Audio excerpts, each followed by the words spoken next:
In this video on Dorico 3.0, we are talking about the condensing feature. Very useful feature in 3.0, and it's already good and it's going to get better. You need to do nothing different in your writing techniques within Dorico. All you need to do is choose when you would like to see and or work with the condensed view. Enabling condensing is automatic. In write mode, you can navigate up to the edit menu, to condensing, select this, and you can see, bam, we have a condensed score. What Dorico wants to condense is solo players of the same instrument. It doesn't want to do percussion staves. It doesn't want to do grand staff, think piano or harp, and it doesn't want to do section players. The one exception to section players will be the SATB voices in a 4-part choir. It also doesn't work well with solo players that have multiple instruments assigned to them. But you can see here, we have flutes 1 and 2 now. We have the number 1 up here. We have number 2 down here. Clarinet and B flat, 1 and 2. Here's our 1, here's our 2 designation. Dorico correctly puts the stems up and down for us, and here I have voices crossing to show you what that looks like. And it took the 2 empty staves of horn and F and combined it into 1. It didn't do trombone or tuba because they're not the same instrument, although they are solo players, but we can override that. It's very easy to do. Additionally, you can assign a key command to toggle the condensed view on and off, and I highly recommend this. So let me run into my key commands. I'm going command comma to get into my preferences, key commands, and I'm just going to start typing in condensing. And I know I want to get into edit.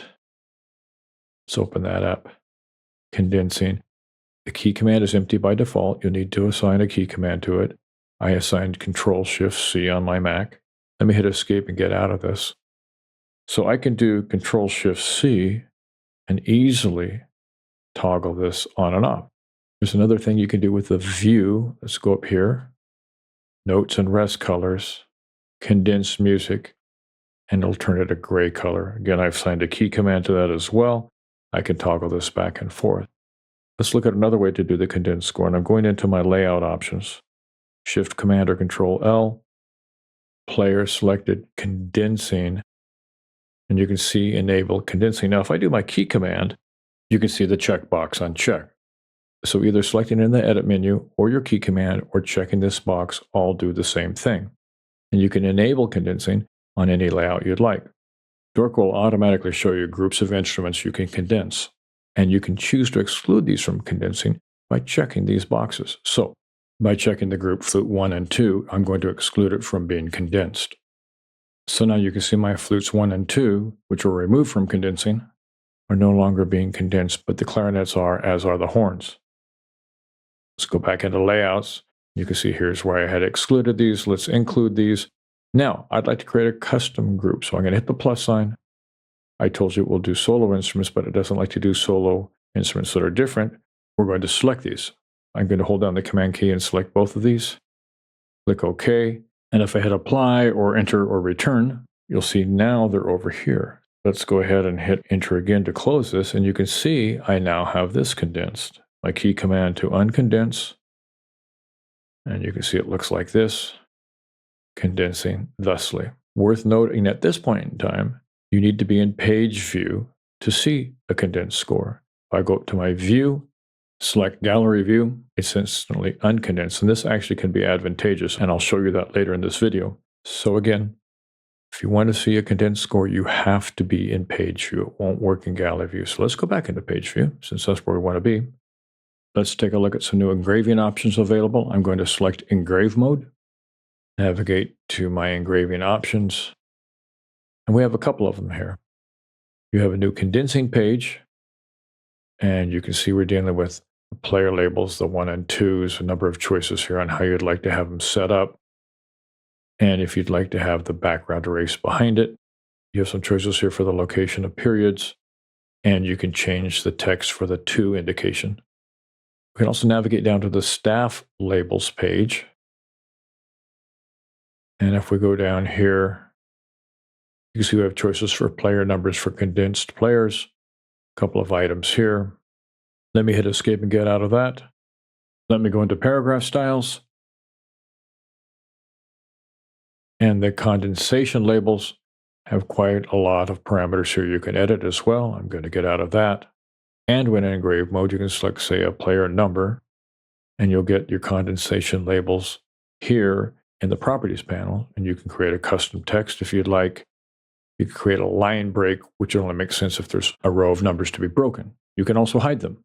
Once hidden, depending on your settings, you may get a signpost. All right, let me get back to write mode. Let me get a split view here. So I'm going up to Window, Horizontal Split, and I'm going to hide my Properties panel down there. And let me make sure I have my upper window selected here. I'm going to keep it in the condensed score, which is page view. And we want to pay attention to the brass. Let's go to the lower window. And we're going to scroll down here, and I'm going to change this one to galley view. And I think we can work with that view right there. We're now going to take advantage of another new feature in Dorico 3.0, which is the ability to enter notes on multiple staves simultaneously. I probably should look at one more setting. I'm going to open up my note input options. So Shift, Command or Control, and the letter I. I'm going to MIDI input, scrolling all the way down to the bottom. And you can see step input onto multiple staves. You have a choice of distributing notes between staves. So if I have 4 notes and 4 staves, one note will go into each staff, or input all notes on each staff. If I have that selected and I play 4 notes, each staff will get 4 notes. We're going to leave it on this one, distribute notes between staffs for now. I'm going to hit escape, get out of this, and I'm going to double click down here to get my caret. Now, Shift and the down arrow. We'll extend that down. Let me hit escape. Let's say I was down on the trombone part. I could double click here. Shift up arrow will also work. So Shift and the up and down arrows extend the caret to the additional staves you might need. So what we're going to see here now is we're going to enter here, and we'll see the condensed score show up over here. So I'm just going to play some 4 voice chords.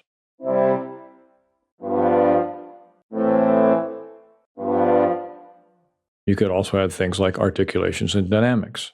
This would work great for SATB or something like this where you have 4 voices. Now, one caveat, your sound, your timbre will be the top voice. So I was really just hearing French horns here. I wasn't hearing trombone or tuba. All right, let me get out of that split view. I'm going up to Windows, go to No Split. And I'm in Condense View, and this would be a time to go ahead and print out. If I click on Print here, what I see is the condensed view.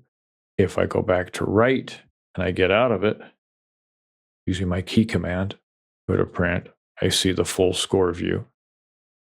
All right, let's go back to write. So that's all I'd like to cover in this particular tutorial, and we'll catch you on the next one.